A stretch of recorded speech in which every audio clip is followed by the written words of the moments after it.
Hey guys, Brian delivers you the goods here. I'm returning to you. Sorry, I was looking at something else. So sorry for doing that. And that's my sister's cat, just so you know, Titan. Um, so basically, I'm returning to you for another end of the year video for decent to good albums of 2023 video, the long awaited video that I was supposed to do last weekend, but I didn't come around to it because I just wanted to hold off a little bit till I heard everything, and I believe I have. So, I'm going to discuss, mostly it was the movie one that I didn't want to do at the time, but the ones that I'm going to continue watching for the October releases, because that's what I'm doing. I want to at least get majority of the worst movies on the next list, and try to finish up on some movies for the year. So, pretty much I'm going to discuss from 54 to whatever number I get to for this list, and let you know my thoughts on the decent to good albums of 2023 video. And sorry about the background noise, my nephew is screaming. It's my sister's kid. So let's dive into this video. Number 54 is Godsmack with Lighting Up the Sky. It was on my best albums, but I deemed it not to be. I don't hate this album. I think it's a decent album. Would I say it's their best send-off album? Not really, personally. It kinda was. There were some tracks like Hell's Not Dead got annoying. Red, White, and Blue was a little annoying. It wasn't the best track on the album, personally. And then Let's Go was a little cringy. Everything else was alright, but I think the closing track was the best part of it, of the album. And You and I is decent, at least. I've kind of grown apart from that album. I own it on CD, don't get me wrong. I don't hate Godsmack. I just didn't like what they went for with their final album. Their final album for their send-off for the band. I don't know if it is their official final album, but they said this was supposed to be their final record. Lighting Up the Sky is. And there were some interesting tracks like Surrender. That was actually a pretty good song. But overall, I think this record had its hits and misses. So at number 54 was Godsmack Lighting Up the Sky. Don't get me wrong, the last three songs are not bad. But I think Lighting Up the Sky was the best part of the album. That actually ended the album pretty well, in my opinion. At number 53 is Palais Royale with Sex Tape EP. This one came out recently, like about over a week ago, or almost over a week ago, and I think this one was actually decent. There were some weird moments with Remington's vocals, and honestly, I think, overall, the EP had its decent cuts, and there were some tracks on here for the 5 songs that I don't know if I was crazy for. And it just was weirding me out, this one. This one was not my acquired taste. It tried to be interesting, but I don't know, it was iffy. So at number 53 is Palais Royale with Sex Tape EP. It is only 5 songs, so it's a short album. But there were some tracks close to the end of the record. I think the last song was the weirdest one, but overall, everything else was fairly decent. At number 52 is Yes with Mirror to the Sky. I think this one was a decent record. I was really trying to like this, but I found this record to be slightly stale at times. But some tracks did perform alright, and others were decent and slightly boring. I mean, Yes tries with their progressive rock, classic rock music, but overall, they've kind of bored me with their new stuff lately. And the last record they released in 2021, I think is when it came out, that one was slightly boring. The Quest, I think it was called. This one is kind of what you're gonna get, like with The Quest. But overall, I think at number 52, this record was decent. It wasn't the best record of this year, but it performed alright. Number 51 is Alexis Monroe with Static EP. I think this one was decent. The only song I didn't like was the, what is it, fourth song with Lil Lotus on that song. I can't remember the song's name, but let me know in the comment section below. She did an acoustic version that sounded a lot better, and I really did enjoy the acoustic version more. Burn and Girl That You Used to Know were actually the most interesting parts of the beginning of the 6-track EP, but overall, I think this record was decent. It was only a 20-minute record or something like that. I can't remember, but Burn was my favorite part of the EP, and I'd give that probably a strong 4.75 out of 5. So pretty much at number 51 is Alexis Monroe with Static EP. I don't hate her vocals. There were some juvenile moments with how she's going about singing the tracks. With the first song, there were some juvenile moments, but overall, it performed alright. Number 50 is Ed Sheeran with Autumn Variations. Sorry about yawning. This record was actually decent. I kind of enjoyed this a little more than the Minus album. So I pretty much would say Ed Sheeran has impressed me a little bit, but his later music nowadays is kind of iffy. There's some okay records, and then there's some hit or miss records from him, and decent records. Like, Equals was not a bad listen, but it wasn't the best. Bad Habits was more an 80s disco kind of sound he wanted to go for, and the music video was god awful. I'm sorry, it was just awful with how it turned out. But overall, I think Ed Sheeran's Autumn Variations was interesting. He released 2 albums this year, Minus and Autumn Variations, and they were not terrible. They were alright records, but not my favorites. So at number 50 is Ed Sheeran with Autumn Variations. Number 49 is Taylor Swift with Speak Now, Taylor's version. I think this long 23 track record, or however many tracks there were like around 20 tracks or so, somewhere in that range, but I think this was alright. Sparks Fly was probably the best part about the Speak Now version.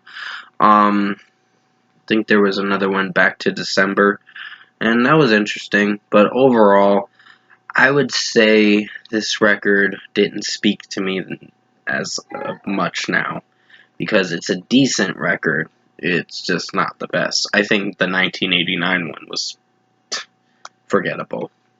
That Taylor's version record, I'm sorry, Taylor Swift, that I put you down in that sense. It's just I didn't really care for that, personally. So number 49 is Taylor Swift with Speak Now, Taylor's version. It's a decent listen. Number 48 is Escape the Fate with Out of the Shadows. Sorry about the background noise. He is throwing a fit. I think Escape the Fate has kind of... Okay. Yeah, he's throwing a fit, so I am very sorry about him making those noises. It can't be helped. He's going through his terrible twos, so I'm very sorry that you have to hear that. Basically, Escape the Fate has grown kind of distant from me. With their newest stuff, they've kind of relied on electronic work too much, and Craig Mabbitt's vocals were a little better in this record. I mean, Chemical Warfare was an okay record. I found there to be some tracks that were very hit or miss. And Hand Grenade, I mean, it tried. It was interesting. And there were some other tracks on the record that kind of were hit or miss. Like with this record, there was a song called Low, and I thought that was okay, but it wasn't great. I don't know, I wasn't feeling for the trap beats for this track. It just ruined it for me. And overall, the record, uh, like Hate Myself, was actually not a bad song. It was fairly decent in its own way. And overall, I think Out of the Shadows, I will give one song credit, Cheers to Goodbye, with Spencer Charnas from Ice Nine Kills. That was actually a pretty good song. It was solid for what it is, but it was probably the strongest part of the record. Everything else was fairly decent and okay and all that. So at number 48 is Escape the Fate with Out of the Shadows. At number 47 is Adam Lambert with High Drama. This record didn't really please me that much. I mean, it's all cover tracks that he did. I mean, he's got a good voice. I'll give him that. But it's the execution is what ruined some of the record for me. The record is decent. Don't get me wrong. It made it on the decent to good albums.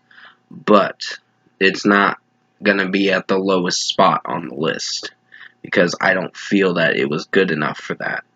To be under 40 and all that. So basically, Adam Lambert did have good vocals when he sung some of the tracks, but then there were some generic tracks with his vocal range not hitting its mark from time to time and sounding a little off and weird. So overall, I think Adam Lambert High Drama, it was just a cover album that he did for cover tracks, but overall it was decent. So at number 47 is Adam Lambert with High Drama. Number 46 is Becky G with Esque Nas. This was a decent listen. I didn't hate it. It was a little better than Adam Lambert's High Drama record. I think Esque Nas tried to do what it wanted to do, and her Spanish singing voice sounded really good. And overall, I think she's very talented. Just some of the execution has its hits and misses. There were some tracks I could get on board with and some I couldn't. And I'm sorry about that background noise. He was really throwing a fit. So, number 46 is Becky G with Esque Nas. Number 45 is Overkill with Scorched. I think this was a interesting record. It was decent, but it wasn't the best. I wasn't sure if I was feeling for the lead singer's vocals. I know Overkill's been around for a while, but I just wasn't sure if I was feeling for his vocals, in my honest opinion. But overall, it grew on me, this record. But not to the point where I came back to listen to it all the time.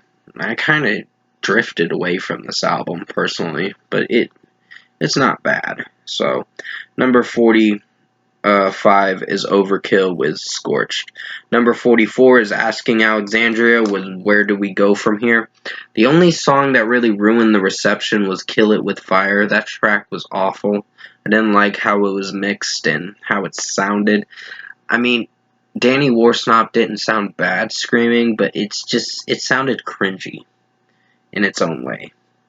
I mean, they were trying, but it didn't succeed, personally. Everything else was not bad. I think he should stick with regular vocals or try to maybe make the execution of the screams sound good. But at the end of the day, this record was decent.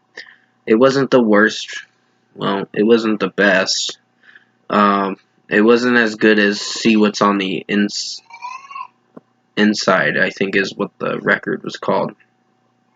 But this one was fairly decent. So number 44 is Asking Alexandria with Where Do We Go From Here. Number 43 is The Devil Wears Prada with Color Decay Deluxe Edition. I think this was a decent listen. I like majority of the tracks. The only track that ruined the reception was the Ray Volpe remix or whatever it was for Sacrifice. That remix version was awful. I didn't like this overall sound to it. But the rest of the way for the final track was fairly decent, but overall, this was a decent deluxe edition. I was a little tad bit disappointed with this deluxe edition, but the regular album is amazing, in my opinion, and highly worth checking out. Number 42 is Kelly Clarkson with Chemistry. I think this was a decent listen. I didn't really care for it too much, but I think it was fine. So, there were some tracks I could get on board with and some that were hit or miss, meaning they had its cringy moments with the execution of the songs and how they sounded. So, I think her vocals are pretty outstanding, and she is a talented artist, but it's just some of her tracks don't execute as well as they used to and back in the day. And I know she has like a Kelly Clarkson show now, and she talks about gossip and all that stuff. And I'm like, I don't really care to watch it personally, but whatever, I guess. You do what's best for you. So, number 42 is Kelly Clarkson with Chemistry. Number 41 is Big Time Rush with Another Life. This was an average listen. I didn't hate this record. It just wasn't my favorite Big Time Rush for them as their comeback album after 10 years. Yeah, it's been 10 years since the 24/7 album. And that wasn't a bad album, but I can understand why some people are not really feeling for Big Time Rush anymore. Big Time Rush is not a bad R&B boy band group, but they were the ones I really got into during my teen years. Yeah, guilty pleasure. Don't criticize. It's just I got into this boy band in 2010 or so with their 2010 album, the self-titled album. They did Elevate afterwards, and then they did 24/7, and this is their fourth record. And this record is average. It's not a bad comeback, but it's not a great one. But hopefully the next release is interesting. So, I think they released an EP or so after that. A few EPs or so. It was like one or two during the year of 2022 or 2021. Somewhere around then. But this was an interesting record, but not something I would come back to all the time. So number 41 is Big Time Rush with Another Life. Number 40 is Ghost with Phantomime EP. I am sorry about the background noise. He is really throwing a fit for some odd reason. Yeah, he's really throwing a fit tonight. But pretty much Phantomime. Give me a second. I gotta pause the video. Sorry about that, guys. Had to pause the video for a moment. I know that scream was probably getting on your nerves somewhat. But pretty much overall, I think Ghost Phantomime EP was an average listen. Yeah, he is throwing a fit. I am sorry about that. But overall, I think, what's his name? Tobias Forge. His vocals are solid, but I don't know. The execution for this didn't properly sound good. It was fine, but it wasn't great. So, number 40 is Ghost with Phantomime EP. Number 39 is Paramore with This Is Why. This is a average album. I mean, C'est Comme Ça is one of the worst songs I've listened to from this record. Everything else is fine, but with how it sounded overall, this record, the rest of it turned out to be alright. The record smoothly eased into their regular sound with how they sound with their punk pop, punk rock stuff some of the time. But they tried to elevate their sound with this and make it execute a little better. Like, C'est Comme Ça was the worst song on the record. Let's all agree on that. Everything else is not bad. So, number 39 is Paramore with This Is Why. Number 38 is John Frusciante, the guitarist from Red Hot Chili Peppers, and his solo record 1 and 2. I think this is his second release. This was a long album, a very long album. It's like 100 minutes or close to 2 hours, honestly. But for this record, it was mostly noises and a lot of electronic static noises and all that stuff. And I know some people don't really like that kind of stuff. I personally don't hate it. I think it was average, but it wasn't something I'd come back to. I didn't really come back to it as the year went on. It just came and went, mostly. So, at number 38 is John Frusciante, the guitarist from Red Hot Chili Peppers, with his 1 and 2 album. They're 2 records, but they were pretty damn long. Number 37 is Pink with Trustfall. I think this record was not bad. I think the first 2 tracks were outstanding. The rest were slightly average and solid, decent songs too. But I think the execution for this record had its hits and misses. But overall, I think the record tried to impress me a bit, and I think it could have been a little better executed in its own way. So, number 37 is Pink with Trustfall. Number 36 is Ali and AJ with Love From. This record wasn't bad. I don't think it was as good as Touch of the Beat record. I think that one was better, personally, in my opinion. It was probably a pretty good record. There were some really interesting songs from that album in 2021. But this one, they tried, but it didn't please me as much as the 2021 record.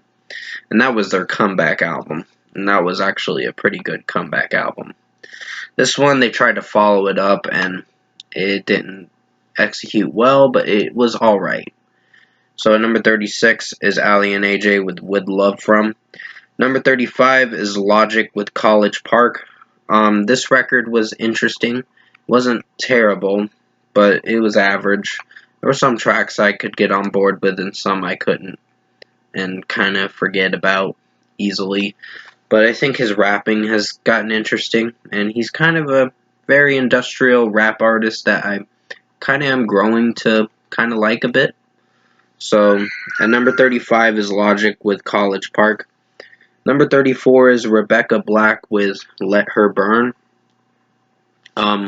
This album came out on February 9th or 10th, somewhere around that time period this year. And it was an interesting pop record. I think she did a lot better with this, better than her Friday fucking song. What the fuck was that track about? Like, that track was cringe.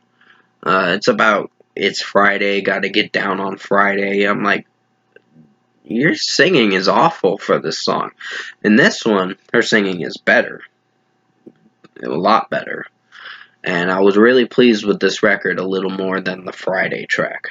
That track ruined her career a bit. But at least she made a little comeback with this album. And it sounded average for what it went for. So at number 34 is Rebecca Black with Let Her Burn. Number 33 is Taproot with Scissors. This record was average for what it sounded like. And I think execution-wise, there were some tracks that did well, and some tracks that were solid, decent, and average at best. But overall, the record pleased me in its own way from time to time. But I wouldn't say it executed well. I can't remember all the song names, but I remember listening to it and being like, it's not bad. So at number 32 is Dogstar with Somewhere Between the Power Lines and Palm Trees. I meant to say somewhere between the power lines and palm trees. So this record was interesting. It was an average record. I wouldn't say it was my favorite album that I've listened to this year. I know Keanu Reeves is in this band, and I give him props for at least being a really interesting bassist in this record. And his bass work in this album was pretty interesting. But overall, the execution for some tracks were okay, I guess. They were average. Some of them performed great, some of them didn't. but the execution for this album was fairly average. So number 32 is Dogstar with Somewhere Between the Power Lines and Palm Trees. Number 31 is Troye Sivan with Something to Give Each Other. I think this was an interesting record. There were some tracks I really could dig from this album. And then there was other ones that I don't know if I liked or not. But execution-wise, this record is not that bad. So I would probably say it's worth putting at this spot. Because there were some tracks that did fine and some tracks that were hit or miss. There was only 10 songs on this record, but it sounded fresh and interesting for this artist. So I think this is his fourth album? Third or fourth album? Something like that? I can't remember. I think so. I'm not sure, but I'll have to look at his discography again. So at number 31 is Troye Sivan with Something to Give Each Other. Number 30 is Lonely the Brave with What We Do to Feel. This was a interesting release from them. I was a little surprised. I wasn't sure if I was liking his vocals throughout the album, but he made the album sound interesting, the lead singer's vocals. Which, let me know in the comment section below what his name is, because I kind of forgot. And yeah, he is throwing a fit, if you're wondering. And through this video, I am so sorry you had to hear that. He's just been throwing a fit. That's what 2-year-olds do. So, you gotta try to deal with it somehow. So, basically, number 30 is Lonely the Brave with What We Do to Feel. There were some interesting tracks, and then there were some other tracks that were hit or miss. Number 29 is Rita Ora with You and I. I think this was a interesting record. I think she tried to pull it off with this record in its own way. And execution-wise, some of the pop synths and sounds were interesting. So I put this at this spot because I felt she tried and made a good effort for this record. So, yeah, at number 29 is Rita Ora with You and I. At number 28 is Sigrid with the Hype EP. It's only 4 tracks, but she made it sound interesting. And yeah, I'm sorry about that background noise. Yeah, but the Hype was an interesting EP for 4 songs. And it's not very long, like around 15 minutes or so. It's really not that long, but I think she made it work in its own way. It was an average listen. I wouldn't say every song was great, but she performed this record alright for 4 songs. So at number 28 is Sigrid with the Hype EP. Number 27 is the Gaslight Anthem with History Books. I think this was an average listen. I didn't hate how it sounded overall. And I think I meant to say, I think they made this record sound pretty fresh. I mean, there was one track from one of the artists that I know of, the Dave Matthews Band artist or whatever his name is. I can't remember, but I have to go back and hear this record again. But this was an average listen. I didn't hate this record. So at number 27 is the Gaslight Anthem with History Books. Number 26 is Tinashe with Baby Angel. This was like 7 songs, but it was very interesting. And give me a second, guys. I gotta pause the video. Sorry about that, guys. My mom was calling me for a second on my cell phone. So, basically, Tinashe made this record work in its own way. I think there were some tracks I was interested in, and then there were some other ones that were fine for how it sounded. So, basically, I'd give this, like I said, a 7.5 out of 10 when I reviewed it back in September. So, definitely worth checking out to see what you think of it for yourself. An independent artist that sounds pretty talented and really interesting of a listen. Number 25 is Polar with Everywhere Everything. This record didn't grow on me after a while. I thought it was good for its time back in January, but I don't know, this record didn't interest me that much. I mean, there were some tracks that were pretty cool, but the title track is not my favorite. It's fine, but it's not great. It's like average at best, or decent at least. So this is a hit or miss record, but some of the tracks did perform pretty well. So at number 25 is Polar with Everywhere Everything. Number 24 is Meet Me at the Altar with Past, Present, Future. I think this record was interesting. I wouldn't say it was my favorite record this year, but I think it performed alright with how it sounded. So at number 24 is Meet Me at the Altar with Past, Present, Future. I think they're pretty talented kids, and they're making their careers sound pretty interesting for this debut album. I think this is the debut or the second album. I'm not sure, but basically it was an interesting release. Number 23 is Miley Cyrus with Endless Summer Vacation. I think this was a average listen. I didn't hate how it sounded overall. I think she sounded a lot better with her vocals in this record. I mean, there were some songs that I wasn't sure if I was on board with, but overall, the song with Sia was interesting, but it wasn't very long. It was like 2 minutes and some seconds. But overall, I think Miley Cyrus made this record work with the first two songs being outstanding, and Jaded was my favorite. I really liked that track, and the other songs were pretty interesting. So, number 23 is Miley Cyrus with Endless Summer Vacation. Number 22 is In This Moment with God Mode. I think this was a good listen, or at least a good listen, or average at best, mostly. This record, there were some tracks I wasn't on board with, like the title track. That one was weird. Then there was The Purge. That was a solid track, but it didn't execute too well. And the Jork cover song, Army of Me, that was actually pretty good. I actually enjoyed that. And the fourth song's Growing on Me, and some of the other tracks are not so bad. Sanctify Me was actually pretty good. I grew to actually like that. I mean, there were some moments where I wasn't sure if I liked it, but it grew on me. Throughout time it did. The one with Damaged featuring Spencer Charnas, that one was weird. I wasn't sure if I was feeling for that one.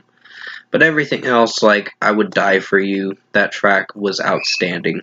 And I like Maria Brink's vocals in that song, so it was a good track. So, number 22 is In This Moment with God Mode. Number 21 is Atreyu with The Beautiful Dark of Life. This was an interesting record. Not the best record they released, but they released 12 out of 15 songs before this album came out. That's bad. That is ruining the hype for this record. Big time. And I think overall, this record, it was almost doomed to fail, but the tracks weren't that terrible. There was only 3 songs we had to be excited for, that we were waiting on till December 8th, which happened last Friday. But overall, the record's average. So, number 21 is Atreyu with The Beautiful Dark of Life. And number 20 is Tate McRae with Think Later. This record was not bad. I think she did a lot better on her sophomore album.